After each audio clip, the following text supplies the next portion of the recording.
The story of St. Joseph the Worker. I'm old enough to remember the days when, on the 1st of May each year, communist nations paraded their weapons of destruction through the streets of their major cities, promising a workers' paradise. It was in 1955 that Pope Pius XII instituted the feast of St. Joseph the Worker to proclaim the gospel of Jesus Christ with its gospel of work. With St. Joseph the Worker, let us rediscover the creative and redemptive value of all human work, joined to the continuing work of the gospel, and proclaim for our time the good news in both word and deed. Pope Francis started his pontificate on the solemnity of St. Joseph, the 19th of March 2013, and has recently written the apostolic letter Patris Corde. On the 150th anniversary of the proclamation of St. Joseph as the patron of the Universal Church. This novena of prayer at Ealing Abbey prior to the solemnity of St. Joseph 2021 looks at different aspects of St. Joseph on each of the 9 days. With a father's heart, that is how St. Joseph loved Jesus, whom for all 4 Gospels refer to as the son of Joseph. This reflection looks at St. Joseph as the patron of workers.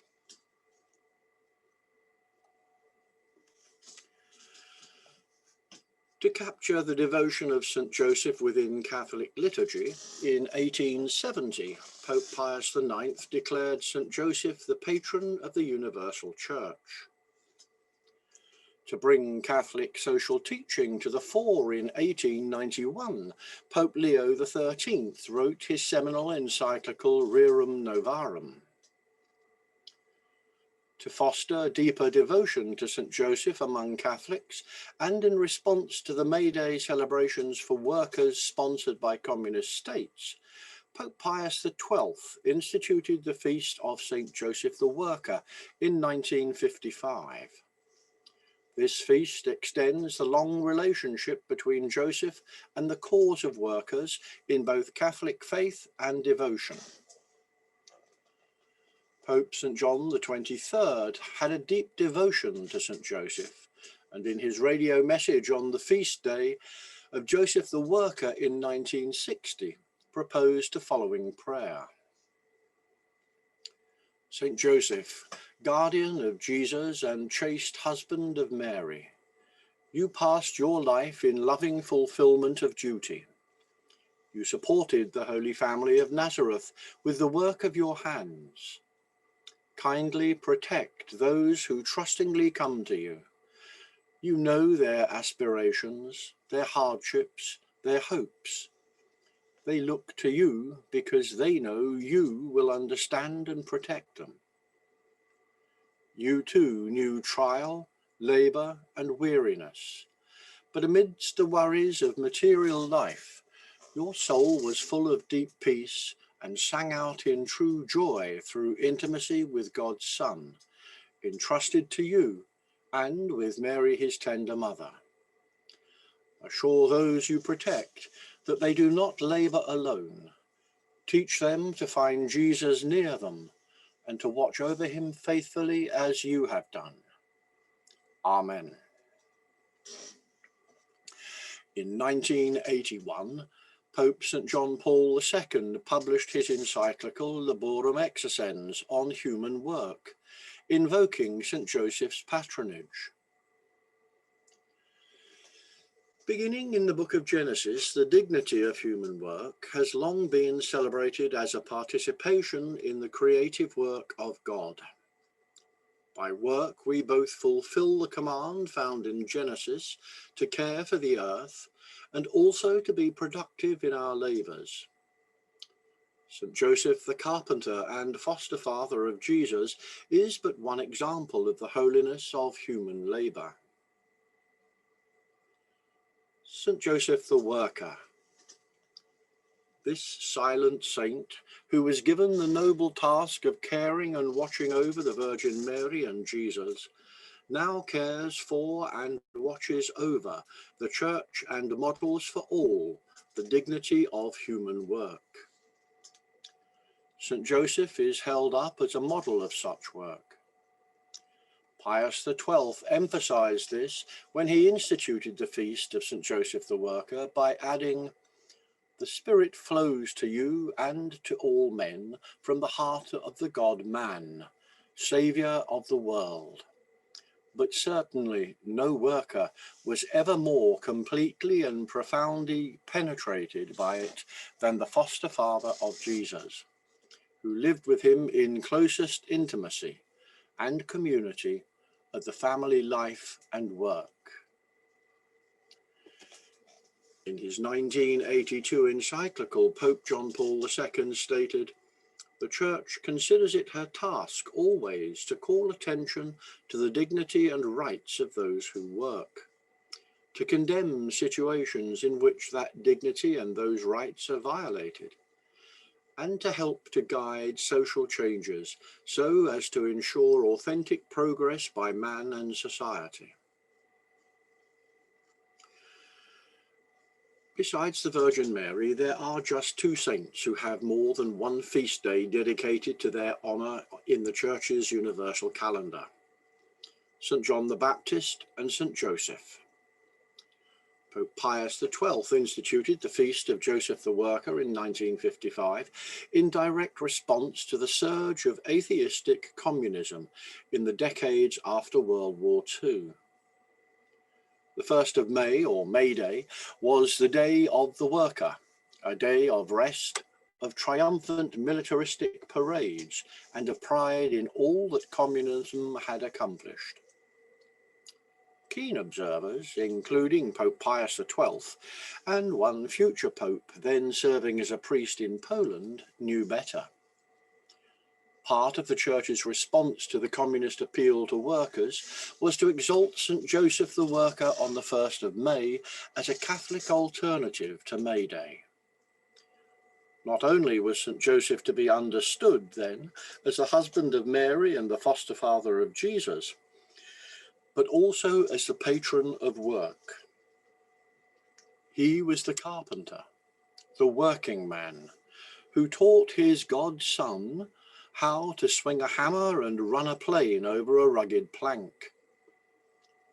Jesus too was a carpenter.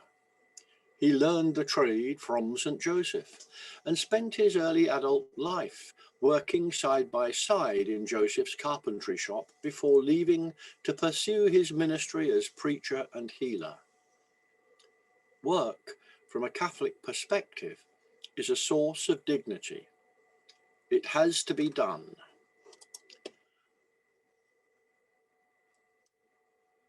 A life of pure leisure is no life at all. Work and want and trying times are required ingredients in the recipe for a mature, responsible adult. Work itself is not punishment.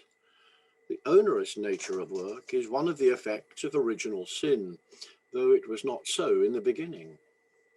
Work became a burden due to the sin of our first parents. What's the theology behind this? God the Father worked and God the Son worked.